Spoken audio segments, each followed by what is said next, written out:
Subuh di tanggal 20 November 1979, sekelompok orang bersenjata mereka menyerbu Masjidil Haram, menutup pintu rapat-rapat, kemudian mereka maju ke depan, menawan imam sholat, menaklukkan beberapa penjaga keamanan, dan kemudian lewat pengeras suara salah seorang dari mereka berkata, "Sesungguhnya di tengah-tengah kita ada Al-Mahdi. Dia datang untuk membebaskan kalian dari kezaliman.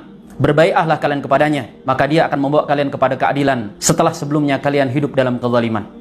Laki-laki tersebut bernama Juhaiman Al-Utaibi. Juhaiman kemudian memanggil seseorang yang dikatakan sebagai Imam Mahdi yang bernama Muhammad bin Abdullah Al-Qahtani. Ini adalah salah satu peristiwa yang paling berdarah di Masjidil Haram, karena setelahnya pemerintah Saudi mengerahkan kekuatan penuh untuk merebut kembali Masjidil Haram dari kelompok Juhaiman Al-Utaibi dan Imam Mahdi palsu Muhammad bin Abdullah Al-Qahtani. Tercatat hampir 2 pekan terjadi tembak-menembak dan jatuh begitu banyak korban. Ada 225 jemaah haji yang terbunuh, ratusan lainnya terluka. Dari keamanan Saudi ada 127 yang tewas dan kemudian 400-an terluka. Dan pada akhirnya Juhaiman dan kelompoknya kemudian dieksekusi mati bulan Januari 1980.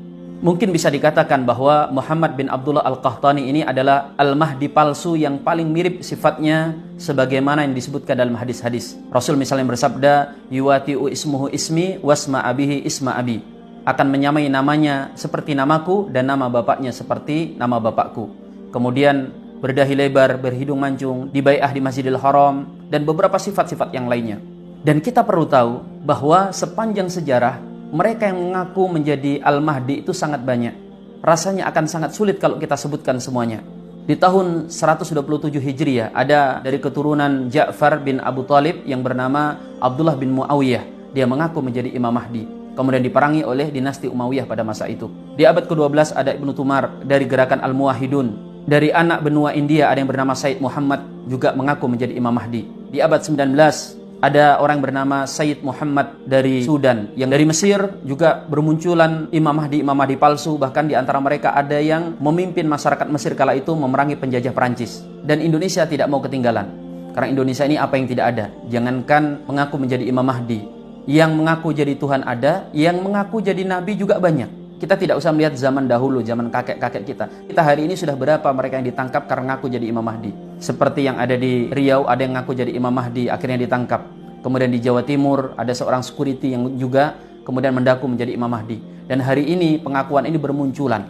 Pada kesimpulannya kita harus mengetahui satu fakta, pengakuan akan kemunculan Imam Mahdi itu bukan hal baru. Sepanjang sejarah banyak sekali mereka yang mengaku atau juga disebut sebagai Imam Mahdi. Jika hari ini kemudian kita mendengar adanya kemunculan Imam Mahdi, gak usah terlalu kaget. Ini sikap kita yang pertama. Ini lagu lama. Dan yang kedua, kita hendaknya mengikuti penjelasan para ulama kita sesuai dengan pemahaman hadis-hadis Rasulullah SAW. Jangan mau dalam masalah agama terombang-ambing oleh isu dan kabar-kabar yang tidak jelas. Ikuti saja fatwa para ulama kita, karena Allah Subhanahu wa taala mewasiatkan fas'alu ahla dzikri in kuntum la ta'lamun. Bertanya kalian kepada para ulama jika kalian tidak mengetahui. Jika Imam Mahdi yang asli benar-benar muncul, kita tinggal mengikuti para ulama-ulama Al-Azhar, ulama-ulama di Indonesia atau mayoritas ulama secara umum. Mustahil hal yang sepenting ini para ulama tidak menurunkan fatwanya. Jangan ikuti kabar burung dan kata orang. Karena sepanjang sejarah kemunculan Imam Mahdi palsu itu juga kadang di-branding oleh sebagian ulama-ulama yang tertipu atau bahkan mungkin niatnya menipu umat Muhammad SAW. Kemunculan Imam Mahdi palsu ini tidak lepas kaitannya dengan gejolak politik atau untuk meraup keuntungan atau kepentingan dunia yang lainnya. Sehingga hati-hati. Karena kalau kita mengikuti mereka, kita akan jatuh ke dalam fitnah. Kita akan jatuh kepada hal yang merugikan diri, bangsa, masyarakat, bahkan agama kita. Tentang Imam Mahdi dan bagaimana tanda-tandanya telah disebutkan sebagiannya oleh para ulama kita berdasarkan hadis-hadis Nabi SAW. Yang jelas para ulama ketika berbicara tentang Imam Mahdi hari ini, sebagian mereka mengatakan hada laisa zamanuh. Ini belum zamannya. Jika ini bukan zamannya, lalu kapan kira-kira zaman kemunculan Imam Mahdi?